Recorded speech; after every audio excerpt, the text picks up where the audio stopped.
Hey, thank you so very much. Hello, friends. I'm delighted to be here. I'm just tickled. I really love teaching with Sangha Live so very much. Love being part of this community. Before I guide a meditation this morning, I would like to bring all voices into the room for a moment. So pause if you would, and this is totally optional.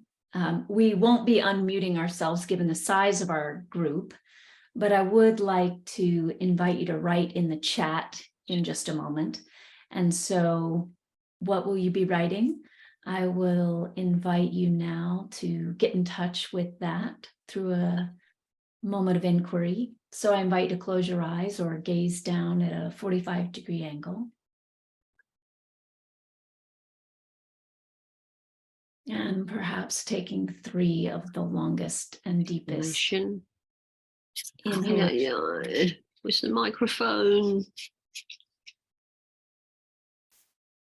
Apps.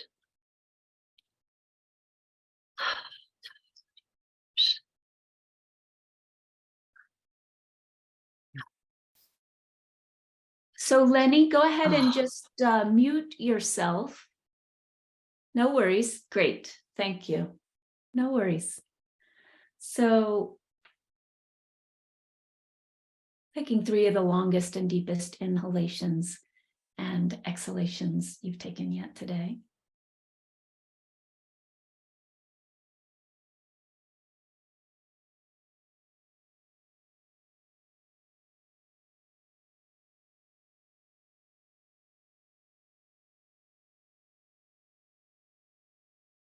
And we'll just begin our practice time together by noticing what's here now. There's no right or wrong answer to this. Just take a moment to drop in the chat when you're ready, if you choose to, completely optional. What's alive for you in this moment? What are you present to? Might be what's alive in my practice right now.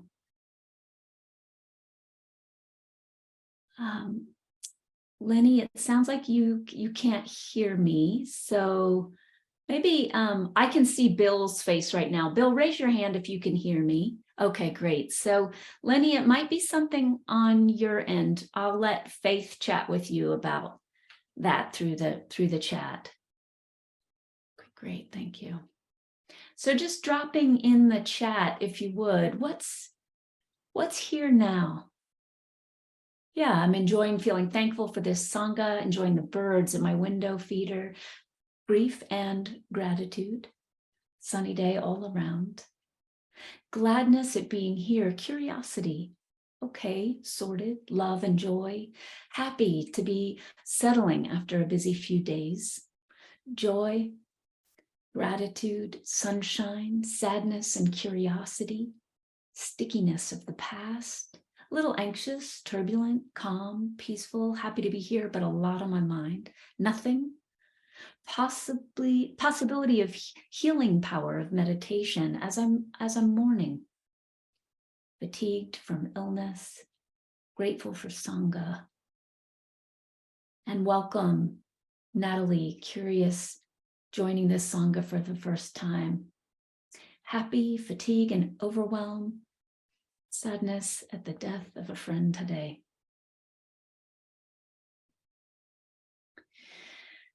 Friends, thank you for typing in warmth and joy. So lovely to sit with you again, Caverly. Thank you, Natalie. I'm glad you're here. Grateful for the teachings of Sangha Live. Overwhelmed. So friends, I love doing this in the beginning of our time together because it sets the stage that we are the container that can embrace everything that is in this moment. So just allowing ourselves to settle into that, holding each other as we move into a period of meditation. This meditation will be slightly shorter than some of my others based on a practice I'd like to share with you today. And I want to invite you to spend a moment getting comfortable in whatever way works for you. And thank you, Frederic, for pointing out that English is not your mother language. I will do my best to speak slowly. I appreciate you giving me the heads up.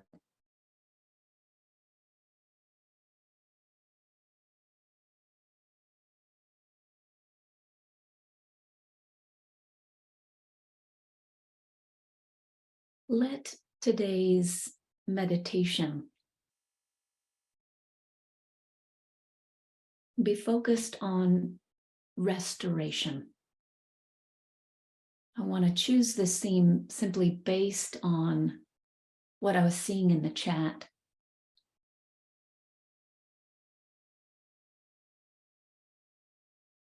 Let's allow this meditation to have a theme of nourishment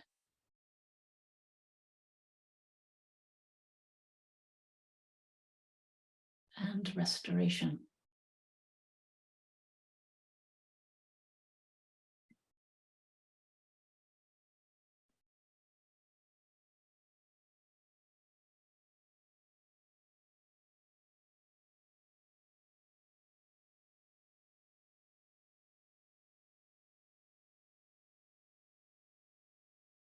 Begin by allowing your attention to rest. And for today, we're specifically going to allow the attention to release into the heart.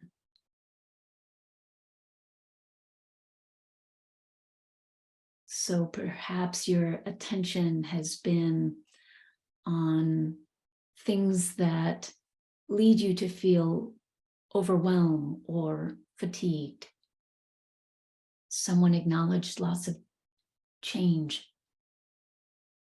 Maybe your attention's been directed outward to all the changing events or circumstances of your life.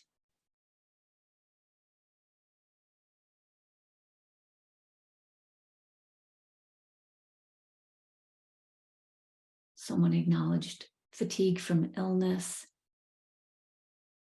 stickiness of the past. So if the attention has been on these things directed outward to specific thoughts, circumstances, events, let the attention rest now, settle, release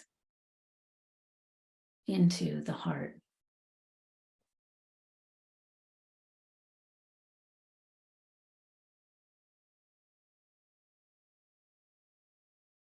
Not the heart as in the organ in the center of the body, although if that's a grounding image for you, it could be a nice doorway in.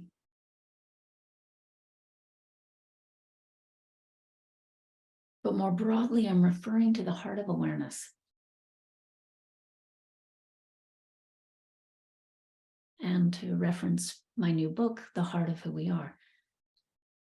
Let the attention be freed from these various objects, circumstances, thoughts, emotions.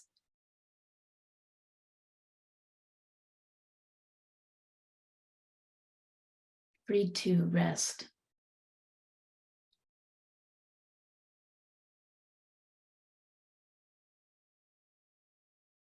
In the heart of awareness.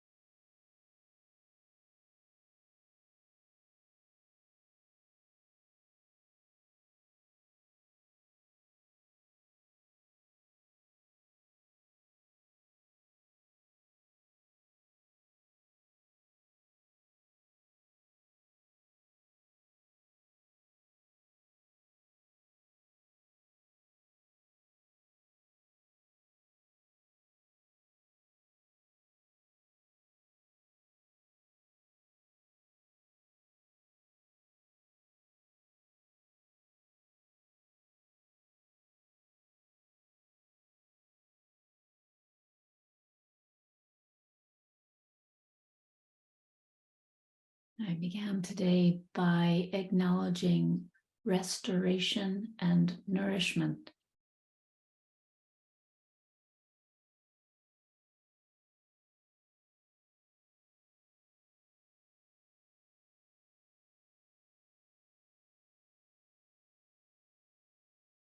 We'll toggle now from this vast view of the heart of awareness to the actual heart.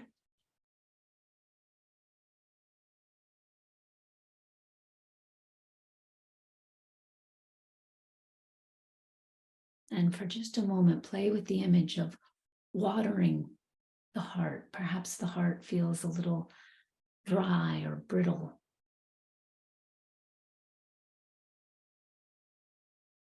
And if it doesn't, just let this image go and continue to rest in the vastness of the heart of awareness at large. But again, visualizing the organ in the center of this energy center, the energy center that's associated with unconditional love and possibility, can be a grounding touch point, a grounding entryway. So if it feels nourishing, visualize watering the heart.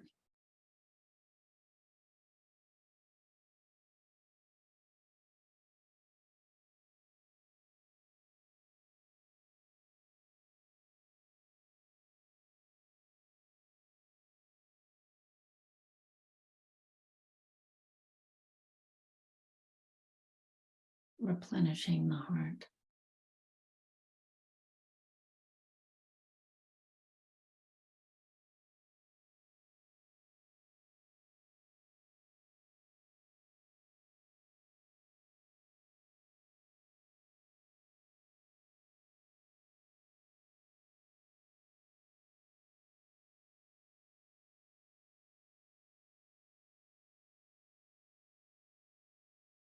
Nourishing the heart.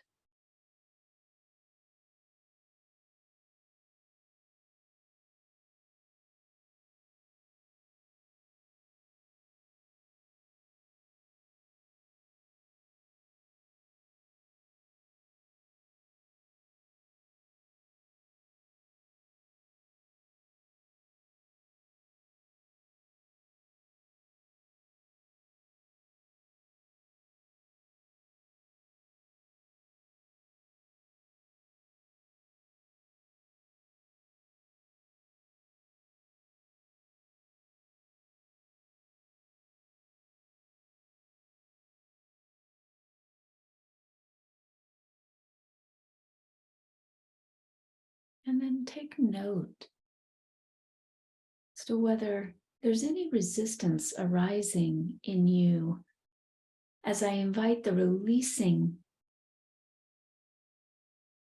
of attachment to thought and the resting of awareness or attention in awareness, resting the attention in the heart of awareness.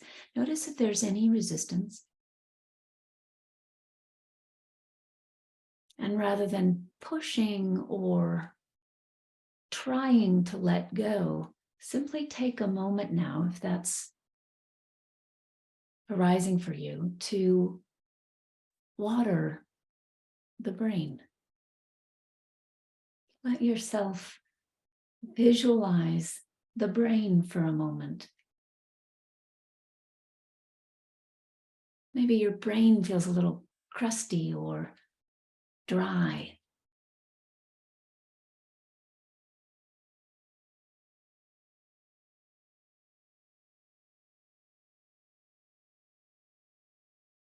Just watering the brain with your loving attention.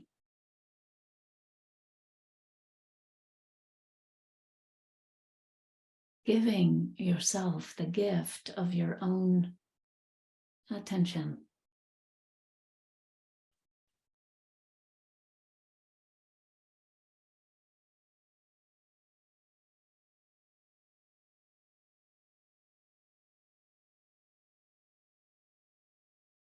as you lovingly invite the attention to be freed from objects so it can rest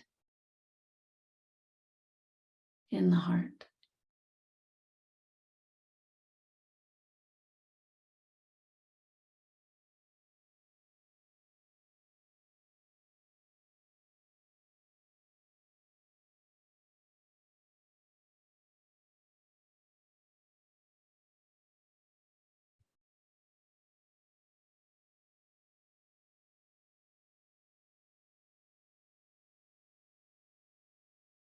Or gently returning to our own being. For this meditation, we're not focusing on disciplining anything.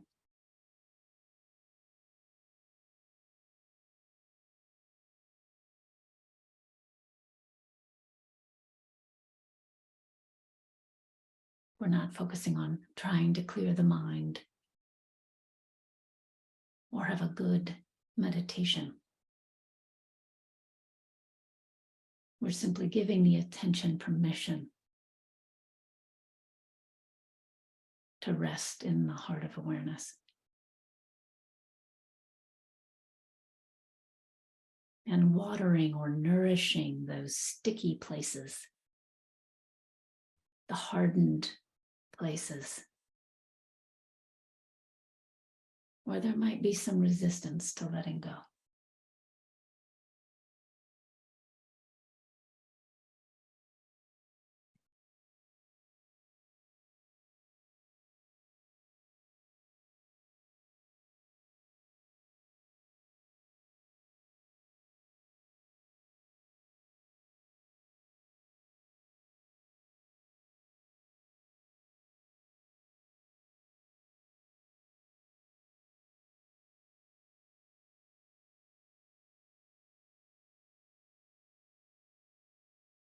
We're allowing the attention to be nourished, restored, watered by the luminous, vast awareness out of which this attention arises.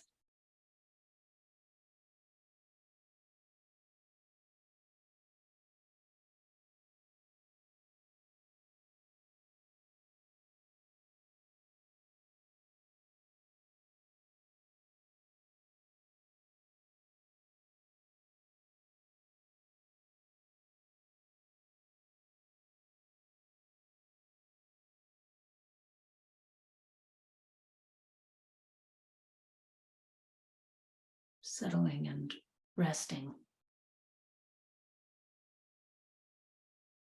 in being.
And friends, as we begin to close out this period of contemplation, meditation, give yourself the opportunity to water the breath for a moment.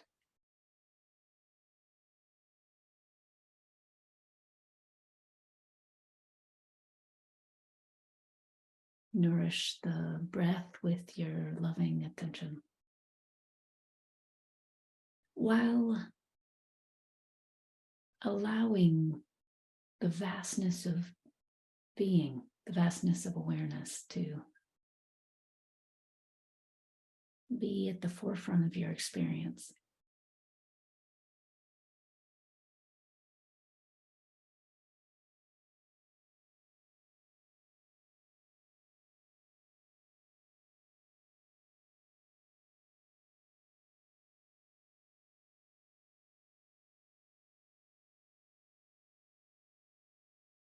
Nourishing the breath with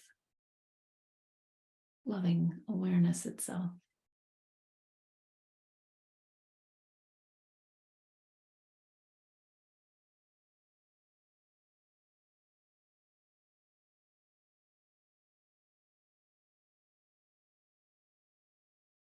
Friends, thank you.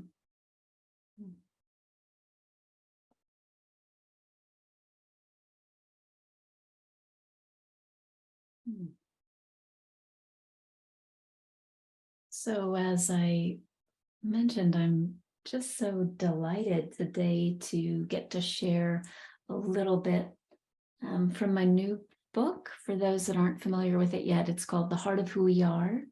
I just love the cover design. I had nothing to do with that, other than I sent some colors that spoke to me. But yeah, The Heart of Who We Are, Realizing Freedom Together. There's actually, I had a lovely experience with Sangha Live, and Faith can maybe drop it in the chat, but there was a book group that gathered to discuss the book, and that recording is available through Sangha Live. So if you haven't seen that yet and you're interested, I read a different part of the book and discuss that with folks in that particular recording. Today, I wanted to jump into the middle of the book. I'm aware that there are a lot of people who've been practicing for a very long time in this platform. And so I just thought it'd be nice to jump straight to the middle of the book, where I've actually covered a lot of the contemplative technologies that the book offers. And now in this part of the book, I'm moving more, I'm journeying with the reader more into recognizing what's beyond duality and more into the vastness of being.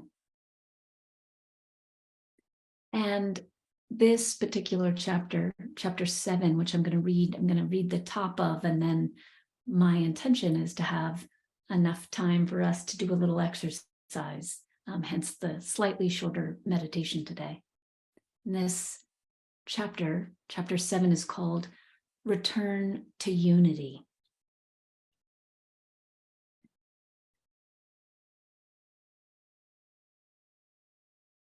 Return to unity, seeing through duality. Ultimate reality and relative reality are understood as two expressions of one truth, two sides of one coin. Are to be understood as two expressions of one truth, two sides of one coin. Ultimate reality is often associated with the ocean, and relative reality with the waves. Ultimate reality is like the sky, and relative reality is all that appears and disappears in the sky. That is a quote from Ruth King.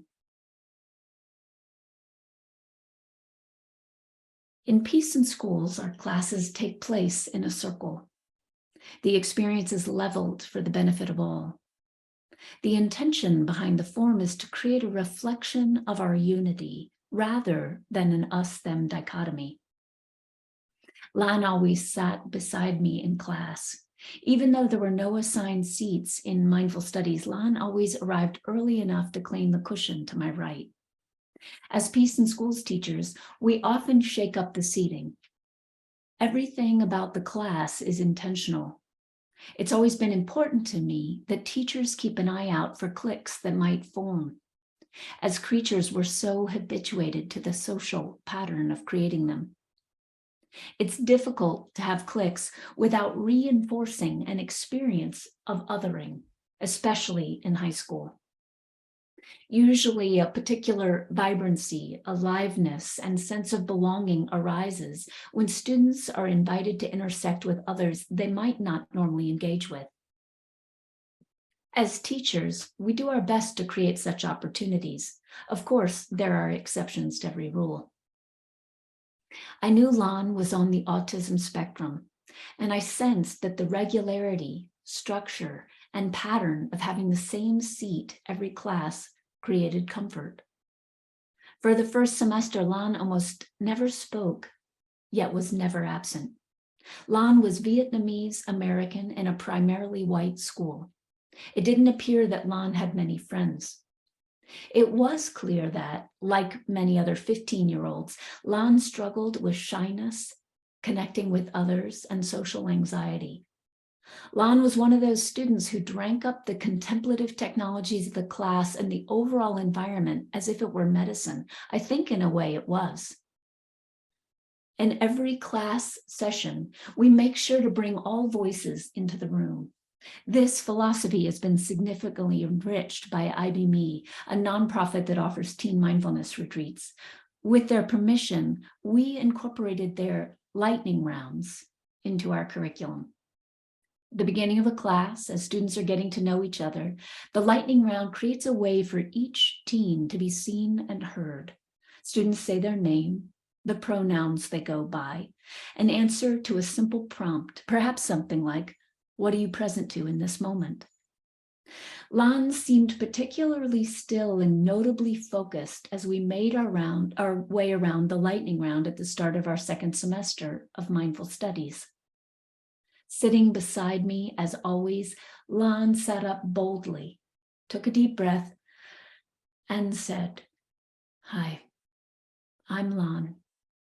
I go by they, them." Lan came out as transgender for the first time to an entire room of teenagers, most of whom Lan didn't know.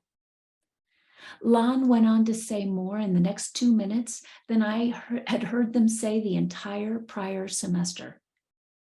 Lan admitted that they had been struggling with their gender identity for years and that they'd never had an outlet to explore anything beyond a conditioned view of male and female.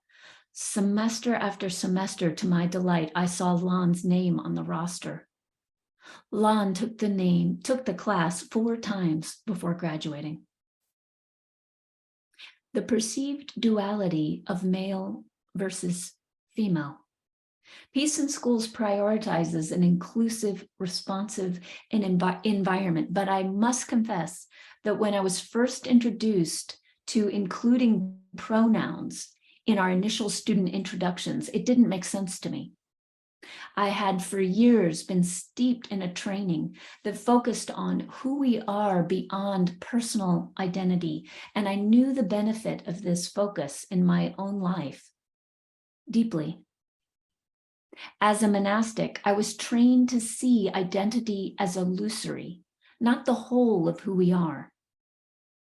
While I experienced this statement as true and helpful on one level, it wasn't until I began the work of Peace in Schools that I experienced the fallout from how my conditioned mind equated identity is illusory to identity doesn't matter.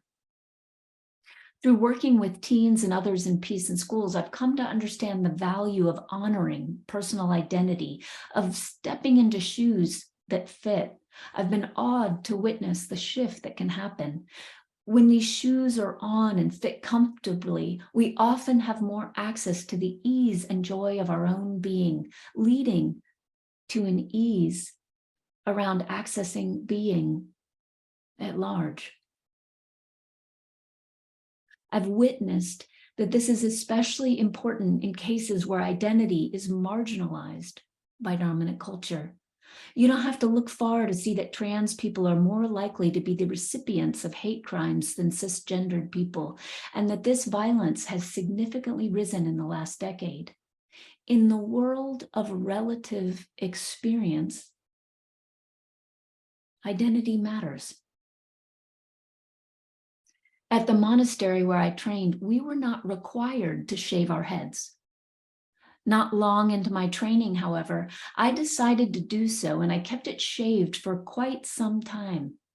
I knew that I derived a strong sense of self through my long blonde hair, through being feminine, through identifying as a woman. Shaving my head was a way to challenge this conditioning, to feel what arose when I let go of this external definition of who I saw myself to be and who I thought others saw, but more importantly, who I thought others valued. It was a deeply freeing experience to have no hair, to let go of some of my conditioning around gender and sexuality. I've experienced directly how many people like Lan feel deeply boxed in by the binary construct of gender. Because I'm steeped in the practice of recognizing duality, it's clear to me how conditioned we are to perceive reality through the lens of right versus wrong, good versus bad, black versus white. It isn't a huge leap from there to see how and why it might be valuable for someone to question what they have been conditioned to believe about themselves regarding their gender, especially when I reflect on the freedom I felt in challenging my gender identity at the monastery. And potentially even more valuable to challenge the limitation of seeing gender dualistically altogether rather than existing along a continuum. Over the next 3 semesters, I saw Lan engage fearlessly with other students. Lan went from being a student who rarely spoke to a student whose sense of humor surfaced with ease. Others began to know Lan as someone who paid attention to those who might feel left out, always quick to guide them home to community and to a sense of belonging. When I first met Lan, other students might have experienced them as somewhat invisible. That invisibility ended. Lan was seen, accepted, loved within the community of the class. I witnessed Lan come to terms with the sexual trauma of their childhood, join a recovery group, come to grips with and challenge the internalized racism and transphobia they had been conditioned into, and stand firmly in what they described as a more fitting way to identify themselves as trans. 8 years after Lan's first mindful studies class, they now rarely miss one of my meditation groups for adults. Lan has spent extended time in retreat, pursuing meditation practice, and serves on the board of the directors for Peace in Schools. They went from being a student any caring teacher might have worried about to an adult who is actively and confidently engaged in life. Lan went from having a primary residence of fear to having a home base in a practice of presence.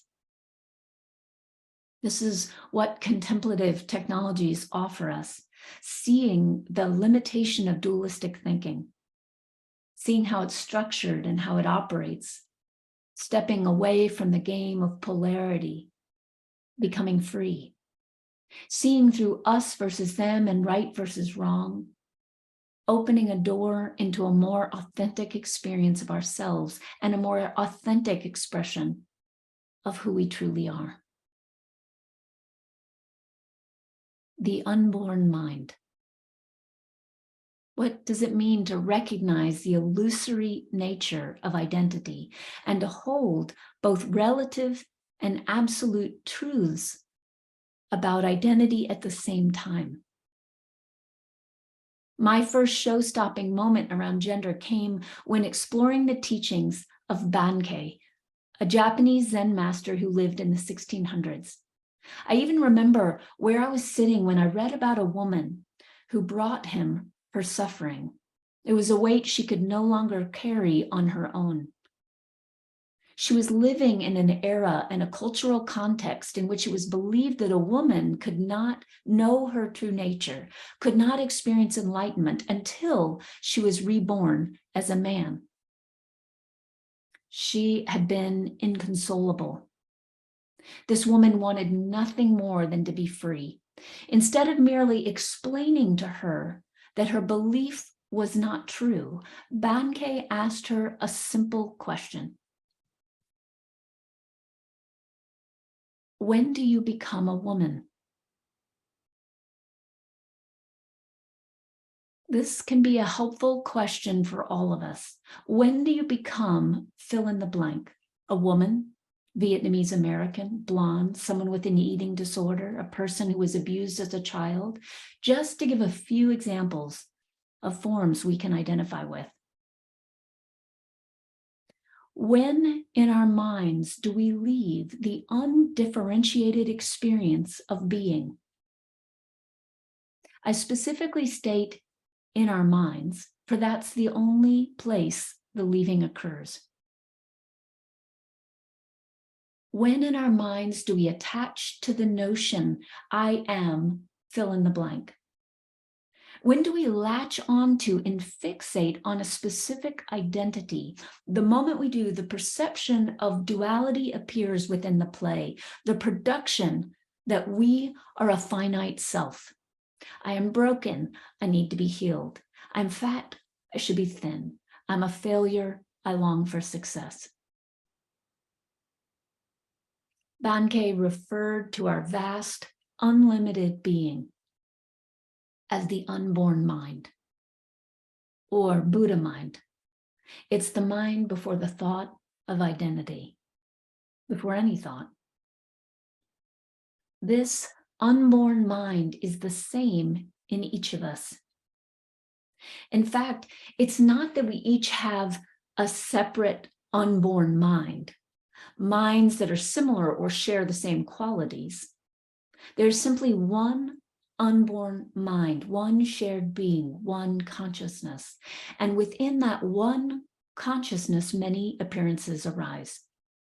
The appearance of a woman, the appearance of a man, the appearance of a trans person. When do you become any of them? When do you grab hold as if that identity is the totality of who you truly are? Who are you before identity?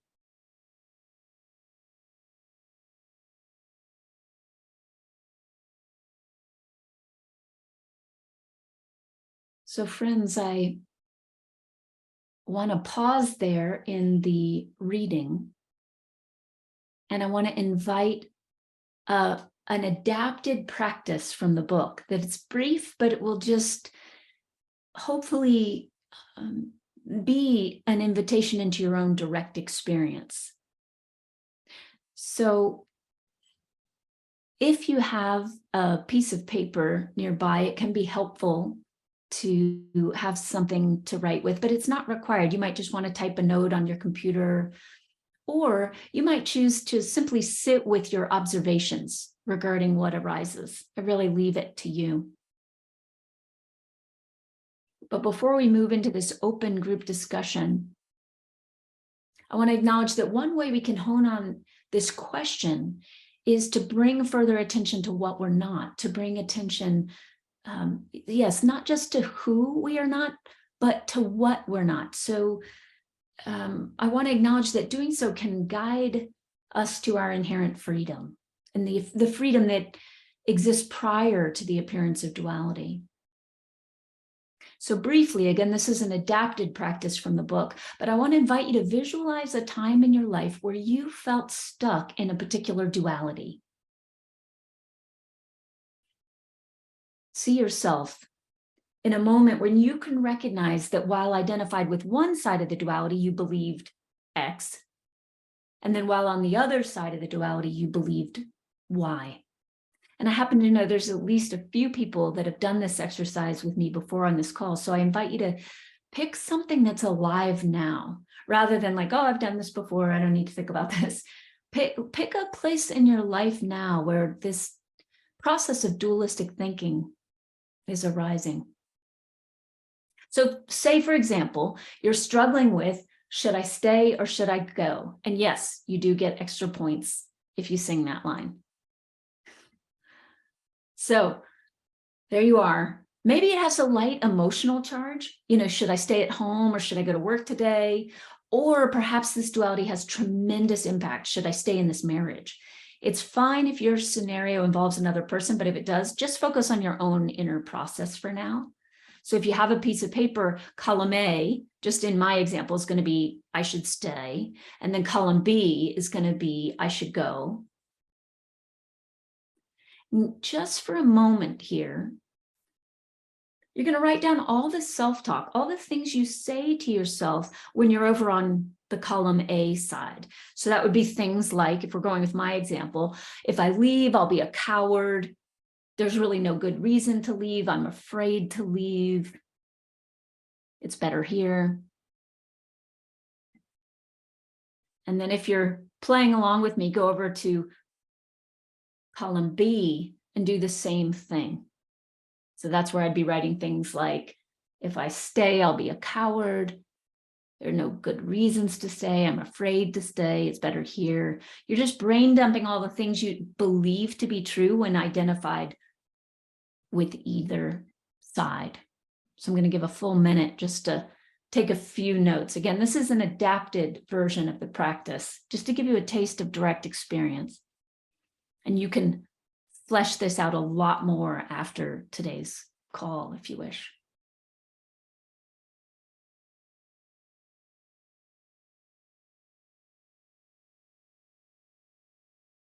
What's the self-talk on each side?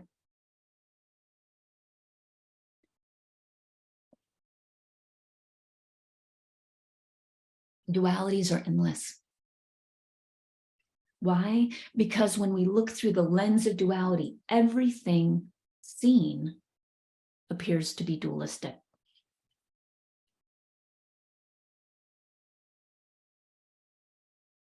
And the perception of duality is maintained through self-talk. This dualistic view cannot be kept in place in the same way without it. So recognizing the self-talk, when this perception has taken hold, allows us to not be identified with it as truth.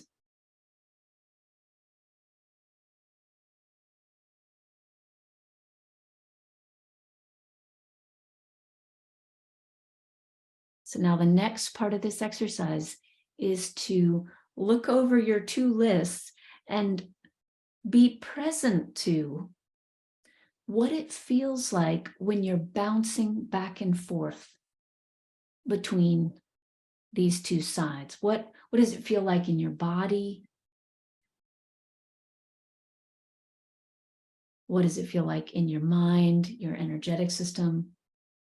And yes, thank you for the person that just wrote in. These are all beliefs, right? Not truth, not truths, but our perceptions, exactly. So when I'm over on column A, this feels true. When I'm over on column B, this feels true. Now we're looking at, if you were to drone out, zoom out, what does it feel like to bounce back and forth between these two sides? Just briefly, for those that are already there in your own direct experience, drop into the chat. What does it feel like when you're bouncing back, and when you're identified with this experience of perceiving duality and you're bouncing back and forth? It feels false. Disconnected. Yes, we're disconnected from our own being. It's exhausting. Very important to recognize. I acknowledge some people wrote in the beginning of the class, like, I'm overwhelmed, I'm stressed. This is a huge source of our stress and overwhelm and what's tiring to us, exhausting, stressful, hopeless. Identifying with a duality that keeps this process of bouncing back and forth in place. Exhausting, like none of them will happen. One is I should work, the other is I should rest. Good. It creates anxiety and stress. It's nowhere land. in nowhere land, tumultuous, unnecessary, tiring, burdening, confusing. Okay, and one person wrote, I can honor both. Yeah, it feels confusing. Great. So what I want to acknowledge with this is that when we're thrashing back and forth, it is all the things you've named. What would shift if we remained on one side of the duality all the time with no resistance? Would we suffer if there was no resistance? I'm not suggesting that freedom lies in just identifying with one side of the duality, but I want to underline what folks are seeing about the exhaustion of bouncing back and forth. Freedom lies in our capacity to disidentify from the created duality, to return to a direct experience of unity. We suffer when we create an alternate reality that does not exist. We suffer when we compare what is to what could be, or according to the conditioned mind, what should be.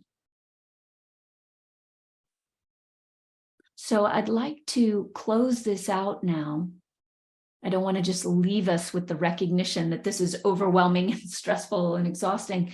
So take just a moment to imagine, again, this is all in the name of disidentifying from this perception of duality. So imagine taking a moment, close your eyes if you would. You could take this moment now, in other words, or gaze down at a 45-degree angle.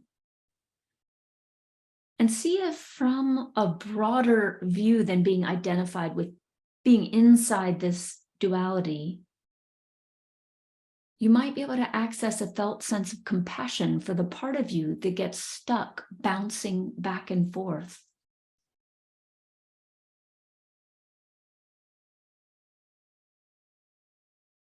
If that feels difficult to access, just imagine anyone you love being stuck inside this internal debate. What kinds of things would you feel moved or called to say to that person? What would you want to offer?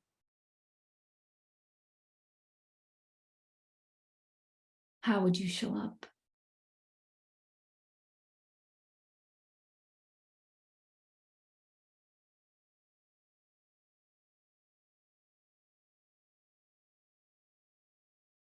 Take one full minute now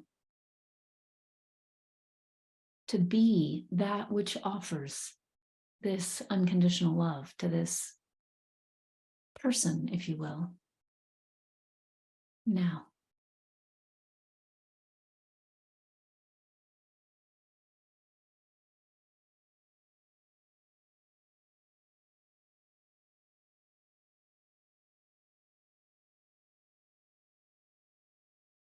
Just like we did in the meditation, you're inviting this part of you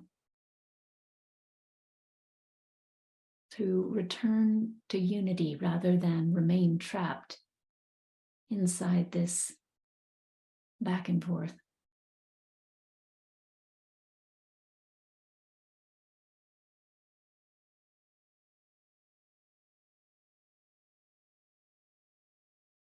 Because ultimately, what's keeping the duality in place is the perception that I am the subject with everything else as the object.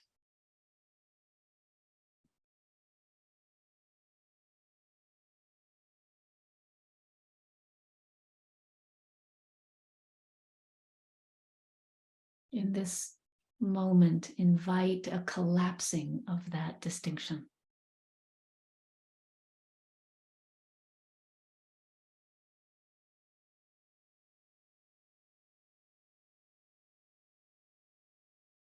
How do we invite that? By returning to our own being.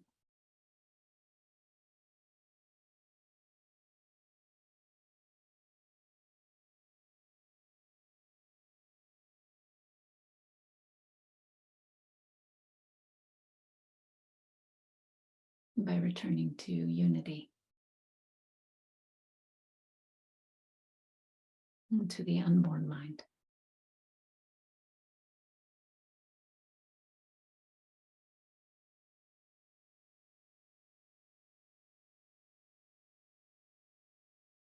Okay, friends, thank you so much.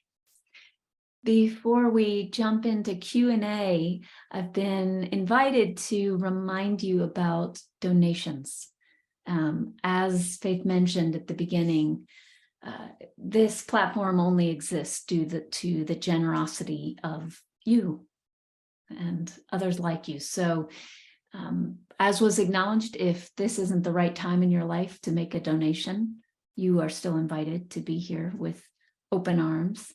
And thank you so much right now. I want to offer a big thank you to those of you who can support this platform. So thanks, Faith, for dropping in that link again. So let's open it up for Q&A. Wide open. It can be about what I've put forward today or something else entirely.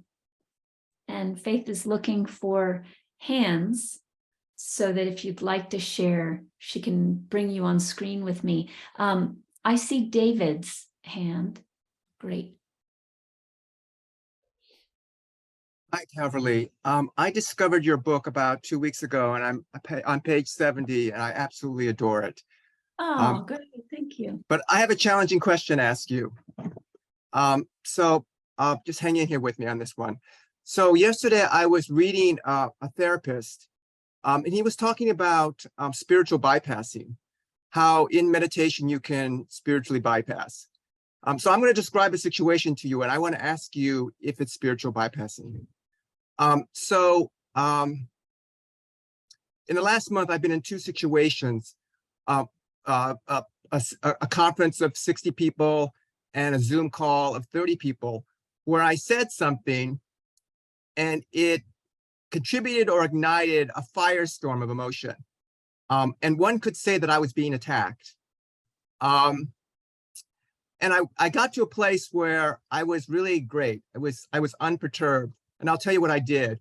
But if in that moment I had gone to this place of absolute, the ultimate, and just sort of taken things as they were coming in and became unperturbed, is that spiritual bypassing?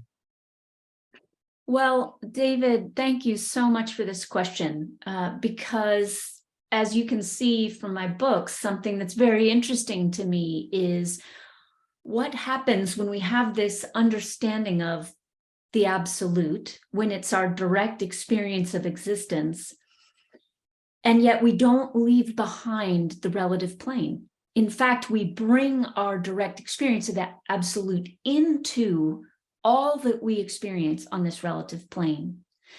So I have to ask, can you say a little bit more about the nature of what ignited all of this emotion? Because I'm making some assumptions here, and I'd like to hear you say a little more. Okay, so let me tell you about the first one. This was a live conference.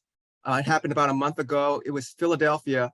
There were about 60, 80 of us in a 4-day workshop on reparations, and reparations for those enslaved. And one person had mentioned, "Hey, we're forgetting about the Native Americans." And I said, "Hey, you know, I'm an only Asian here. There's a lot of pain I feel about being Asian." And then the two of the lead facilitators immediately, next word out of their mouth was, "This is a conference on reparations. We cannot be distracted from this talk about Native Americans and Asian Americans." And so the result was I felt dismissed. I felt totally, I came out as visible, and then I got put back in the box of being invisible. And what was interesting was the person who had supported the Native Americans, so her church members who were there later on said to her, "You know, you were set up," because we were told to speak our mind in front of the whole group. And so she was told by her church members, "You were set up to be just, like flailed." Okay, David, I'm only going to interrupt you just based on how much time we have together. So I apologize that I that I would love to hear the full story, but that I'm really appreciative of what you've shared because it gives me context and it allows me to speak to this generally in a way that other people on the call might be able to relate to. So again, I do want to apologize that I recognize I'm like jumping in and interrupting you. And if we weren't in this forum, I actually wouldn't be doing that. And so, you know, my apologies for that. But I want to do it because I think what I really want to stay with the heart of what you're pointing to and not have us go too far down the road of content. Some of the content informs me, and that was helpful to hear. Because really, David, what I want to underline is what I underline a lot in the book, which is the value of recognizing that, yes, in the absolute realm, we're all one. What difference does race even make? We're all one. Why are we even having a conversation about something like race or gender? And yet what I hear you describing is important for everybody on this call, no matter how you identify. And that is, there's a tremendous amount of pain on the relative plane, specifically for many of us around race or gender. And if I'm not acknowledging that experience, then I may be leaving out something that is desperately calling to be healed and that will not be healed through simply saying, but we're all one. So that's what's important about what you're sharing, is that if we just jump past our direct experience on the relative plane, we don't have the opportunity to bring love, understanding, compassion, healing to that experience. And our experience of we're all one won't bring with us as we release into that experience. We won't bring along the very thing that needs to be healed through the acknowledgement that we're all one. I just can't tell you how many times I talk with people who say, yeah, I'm in all these spaces where everyone's saying we're all one, but that is not my felt experience of being in the space. So we have to directly address what is it that we're doing on the relative plane that's not actions that are not on behalf of this deepest truth of oneness. Yes, please, David. So one thing I just realized, by the way, that's actually what I did. Exactly. I was listening to their pain. But I think what you're really saying is that you have to keep one foot in the absolute world and one foot in the relative world. In truth, David, where we're going with this is recognizing that they're not separate. A tremendous amount of suffering arises when we think the absolute is here, and then there's this whole clunky, annoying relative thing that we're going to transcend in order to have this experience of oneness all the time. Well, how's that working for us? For most of us, there has to be a process in which we're recognizing that this dichotomy of absolute and relative actually feeds the perception that I am a separate self that is splitting reality in this illusory way. I'm a separate self with the capacity to say, here's the absolute and here's the relative. But the relative is made of the absolute. The relative is known by the absolute. So we're not just kind of paying attention to both. We're allowing our practice to guide us into direct experience where these things are not seen as separate. From that recognition that there's no separation, everyone, quote unquote, every part of us, others that are longing for healing can be healed through the embodiment of what has never been broken, of what is not in pain. As Zen Master Bankei said, what is unborn.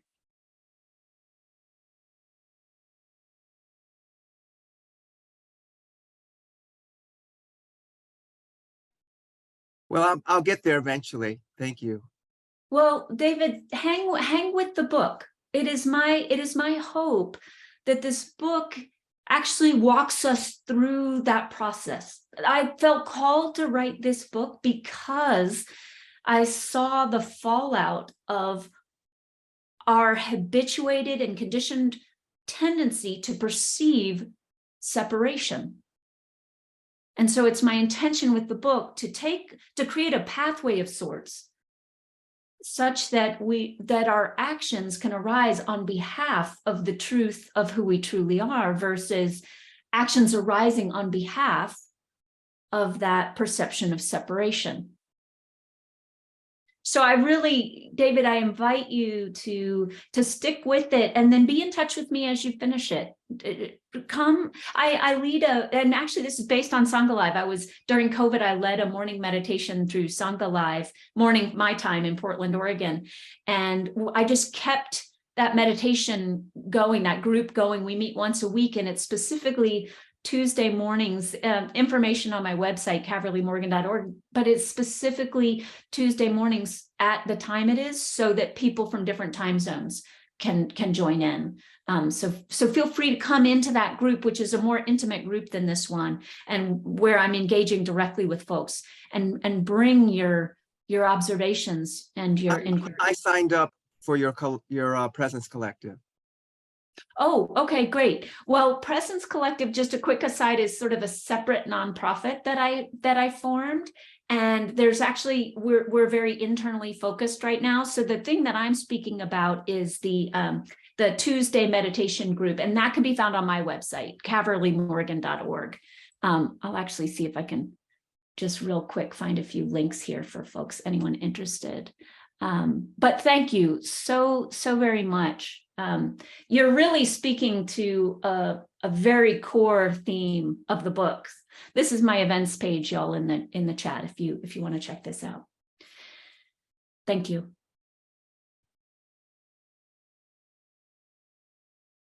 Who else would like to share? Yes, I see Elise or yes, I hope, is it Elise?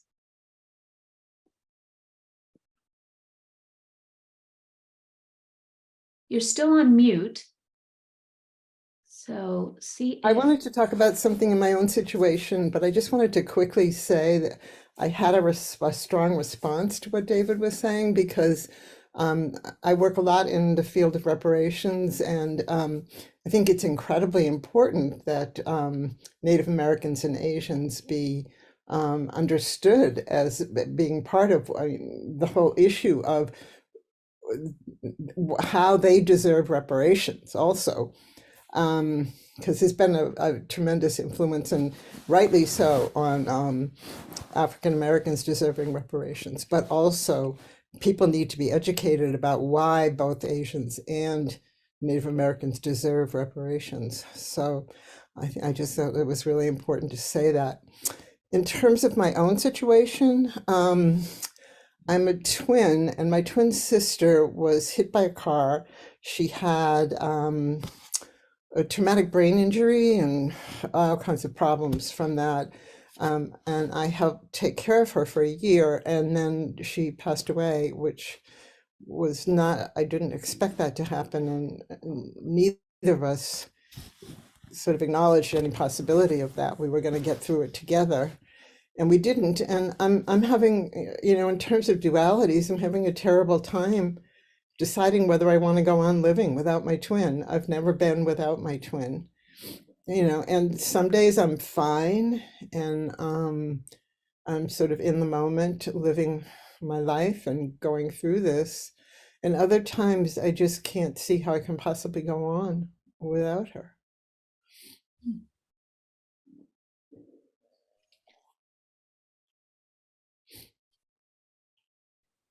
Do you pronounce your name Elise? Yeah. Elise, I want to begin by acknowledging that loss and the significance of that loss.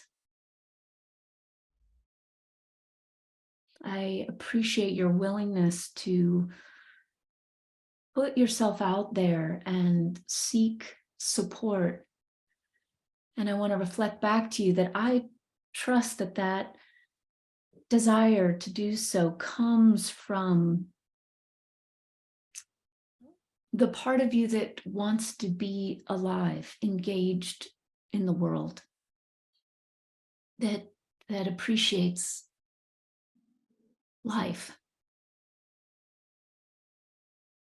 And I think it's wise to find conscious community to support you and to hold your process, along with any other professional support that might be helpful. It's very important to me to acknowledge that I have no professional mental health training, and this is a good moment in time to make sure you have professional support along with Dharma support, along with Sangha.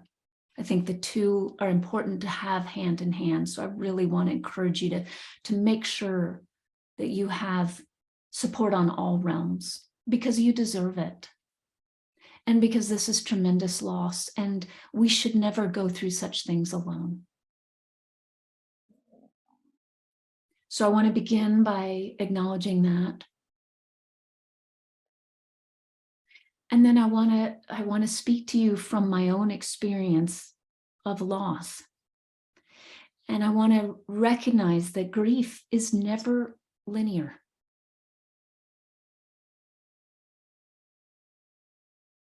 So having a practice that can allow you to be with grief as it takes the many forms that it takes, again, is something that I see as incredibly important.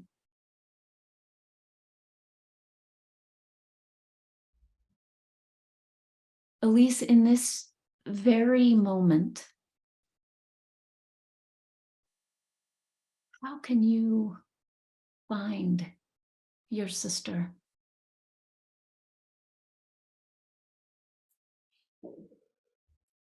Well, what happens a lot is that I communicate with her, because the way that we always communicated. And then if I read something that I want her to read and share with her, I think for a minute that I'm just going to call her up, and then I remember. Yes. It's as though I forget, and then I remember, and Yes. it's very painful. Elise, it's very painful. It's very painful. I know the experience intimately of that I can't connect with their physical form in the same way. It's very painful. And many of us, I hope you can find some comfort and solace in knowing that many of us on this call, though we may not have lost a twin, know the experience of loss. This is a human experience. Mm-hmm. So when I ask, how can you find her? What I'm pointing to is the way in which your sister is completely alive in your heart. We are so habituated to identify with this body mind. We then see other people as that body mind. And it's a conditioned view that suggests that if that body mind is not there in that form, they're gone. Now, I'm not saying it's not painful when I can't just go down the street and visit my loved one. I'm not dismissing that experience. But what I am doing is I'm inviting you to deeply explore the way in which your sister is not actually removed from you. Her essence is not gone because it's not contained to that body mind, and it's actually not separate from you. I'm not saying, again, I'm not diminishing any aspect of grief that we're going to naturally move through. But pay close attention to how we're conditioned and habituated to overlook what's here in the heart, what's true beyond form, what actually in truth can't leave us.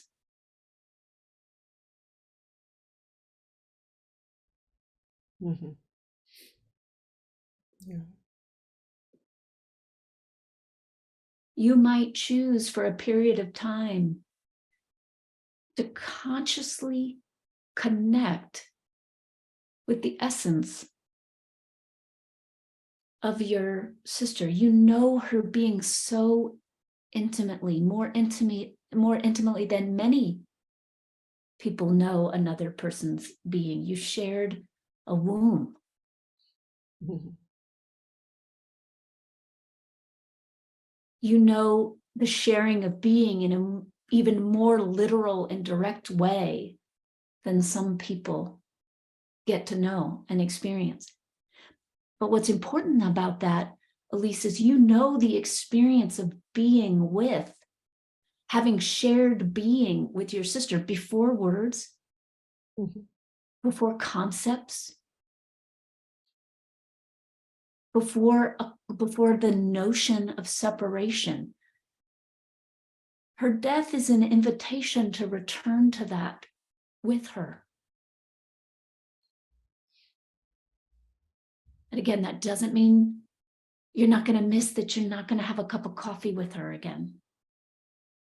It doesn't mean that the pain of we can't go catch that movie together is not going to be there. This is actually yet another opportunity to experience the truth of the relative and the absolute as one. And the absolute is the absolute is the backdrop for our relative experience. Your sister's death is inviting you more fully into the experience, your direct experience, the absolute, where your sister is unborn and undying. Mhm.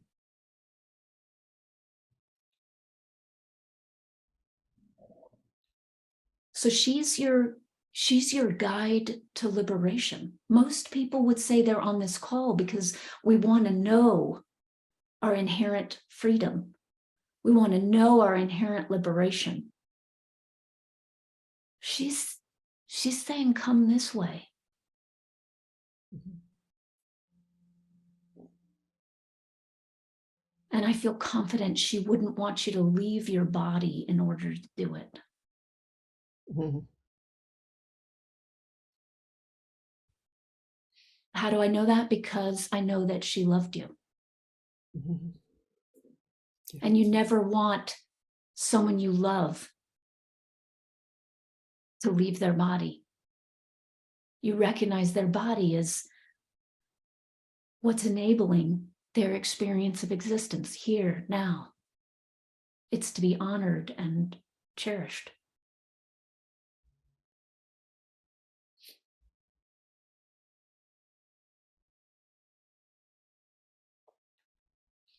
So please stay in community. Recognize even a few people here on the chat, if you notice, or just acknowledging that they're here. Mhm. Love is surrounding you. Mm. I really appreciate very much what people have written in the chat. Yes.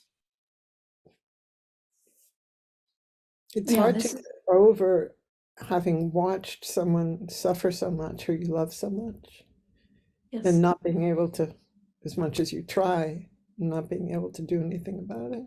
It's a very painful aspect of what it means to be human. Mhm.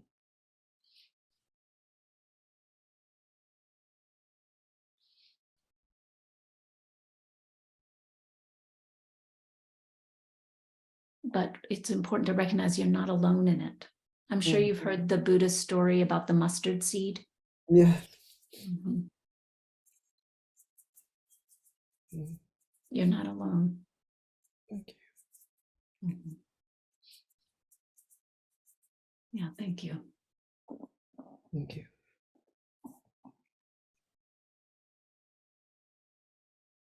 Well, friends, thank you. I know how important it is for us to be together in this way, and it wouldn't work if you weren't here. So thank you. Thank you for being here. Thank you for showing up in community in this way. I really would love to see you again if you feel called.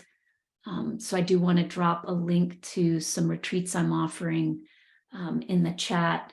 For those that it's accessible to come to California in April, please join me at Esalen, or if Whidbey Island in the summer is an option.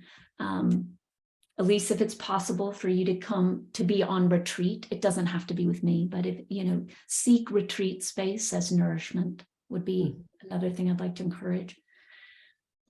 So I wanted you to know about those retreats, and then, please do check out my book if that interests you.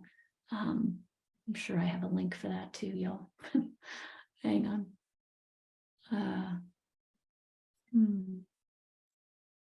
I don't know where the link is, but it's on my website, caverlymorgan.org. Again, thank you so much. Really grateful to be with you. Really grateful for Sangha Live. If you haven't had a chance to donate to keep Sangha Live up and running, please do so as you're able. All right. Thank you.